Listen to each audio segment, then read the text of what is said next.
Hi guys, hello, कशा आहात तुम्ही? मी आशा करते तुम्ही चांगला असाल. हे बघा, मी आज साजापूरच्या विहारामध्ये आले होते.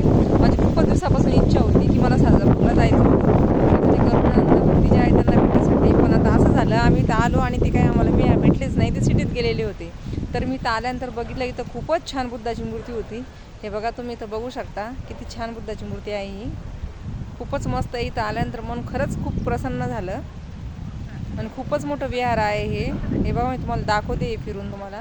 हे पहा, त्याच्याच बाजूला, मूर्तीच्या बाजूला इथं बोधिवृक्ष पण आहे. हे बघा, तुम्ही इथं बघू शकता किती छान बोधिवृक्ष आहे. परत ह्या साईडनी पण आहे आणि त्यामध्ये सेंटरलाच त्यांनी मूर्ती ठेवलेली आहे. हे बघा, तुम्ही इथं बघू शकता किती छान आहे.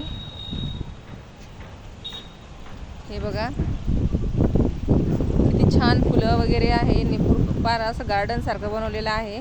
जास्वंदाची फुलं वगैरे पण आहे इथे. हे बघा, तुम्हाला सांगते, मक्याची झाडं, भेंडीची झाडं, बाकीचे झाडं, हे सगळं भंतीजीने इथं इतके छान लावलेले आहे. खूपच छान. आणि इथं खूपच सुंदर हवा सुटलेली आहे. खूपच छान असं इथं असं निसर्गरम्य वातावरण झालेलं आहे. हे बघा, तुम्ही इथं बघू शकता. आणि ते पण तिथं असं बोधिवृक्ष आहे पिंपळाचं, तर खूपच मस्त वाटतंय इथं सध्या. आता हे अशा प्रकारचं हे साजापूरचं बुद्धविहार आहे.